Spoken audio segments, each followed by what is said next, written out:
আপনি যদি যুক্তিবাদী বা নাস্তিক হন, তাহলে আপনার কাছে প্রশ্ন আসবে না এটা হতে পারে না,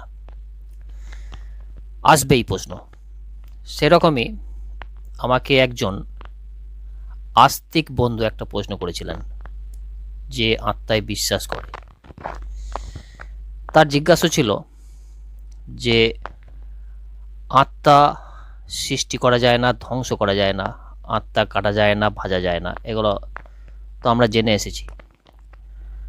তাহলে ঈশ্বর তো মানুষ সৃষ্টি করেছিলেন একজন নাকি দুজন? কোনো ধর্মে আদম আর ইভের গল্প আছে, কোনো ধর্মে হয়তো মনু প্রথম মানুষ বা আদি মানুষ, এরম ধরনের গল্প কাহিনী আছে।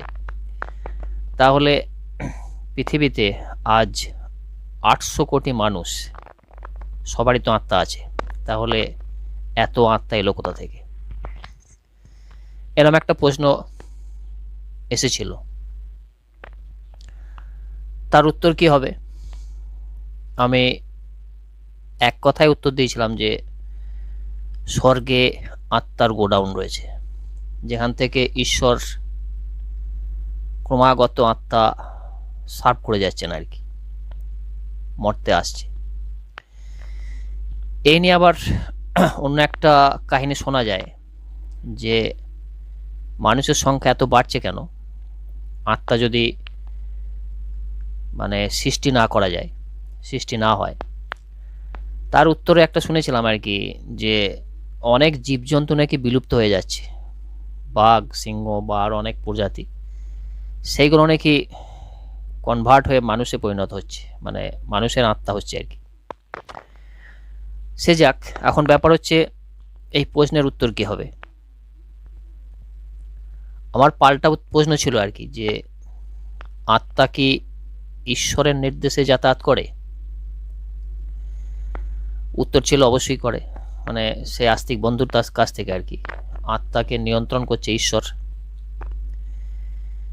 কিন্তু আমি যদি প্রমাণ করি যে আত্মাকে নিয়ন্ত্রণ করছে মানুষ, যদি আত্মা থাকে, যে আত্মায় বিশ্বাস করে না সে তার এসব গল্প শোনার দরকার নেই, কিন্তু যে বিশ্বাস করে, প্রশ্ন করে, তাকে তার মতো করে উত্তর দিতে হয়।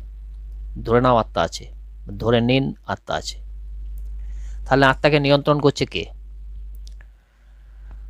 আত্মাকে নিয়ন্ত্রণ করছে মানুষ। যেমন একটা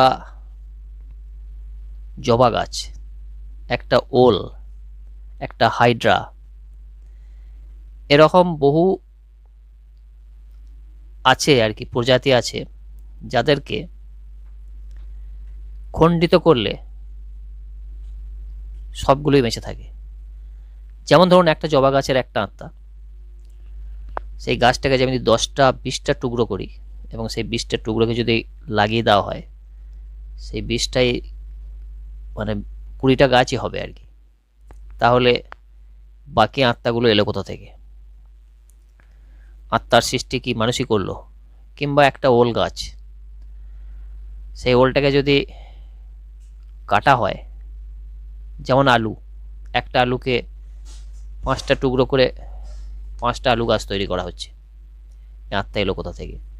একটা হাইড্রাকে 5 টুকরো করুন, 5টা হাইড্রায় বেঁচে থাকবে, আত্মাগুলো এলো কোথা থেকে? তাহলে তো মানুষই নিয়ন্ত্রণ করছে। তার থেকেও বড় কথা, এরকম একটা কাহিনী শোনা যায় যে মানুষের শুক্রাণুর মাধ্যমে স্ত্রী গর্ভে আত্মা প্রবেশ করে। আত্মা নিয়ে বহু কিছু আছে, একদিন একটা লাইভ করলেও হয়, বহু ঘটনা বলা যাবে। স্ত্রী গর্ভে প্রবেশ করে। এখন ধরুন স্ত্রী গর্ভে যে আত্মা প্রবেশ করলো, সেই আত্মাটা সন্তান রূপে জন্ম নেবে কি নেবে না সেটাও নিয়ন্ত্রণ করছে মানুষ। আপনি জন্ম নিয়ন্ত্রণের বড়ি খেয়ে সেই আত্মাগুলোকে ধ্বংস করে দিলেন, তাহলে আত্মার নিয়ন্ত্রক তো আপনি, ঈশ্বরের তো এখানে কোনো হাত দেখছি না। তার থেকেও বড় কথা, আত্মাকে রাষ্ট্র নিয়ন্ত্রণ করছে। কার গর্ভে কতগুলো আত্মা যাবে সেটা যদি ঈশ্বরের হাতে থাকে, তাহলে রাষ্ট্র সেটাকে নিয়ন্ত্রণ করে কি করে? রাষ্ট্র নিয়ম করে বলে দিচ্ছে একটার বেশি সন্তান নয়, দুটোর বেশি সন্তান নয়। অনেক রাষ্ট্রে এই আইনগুলো আছে, ভবিষ্যতে হয়তো আমাদের দেশেও আসতে পারে। তাহলে রাষ্ট্র ঠিক করে দিল যে দুটো আত্মার জন্ম নেবে কি একটা আত্মার জন্ম নেবে, তাহলে আত্মা তো ঈশ্বর দ্বারা নিয়ন্ত্রিত হচ্ছে না, হচ্ছে মানুষের দ্বারা। জন্মটাও ঈশ্বরের ইচ্ছাতে হচ্ছে না, হচ্ছে মানুষের ইচ্ছাতে।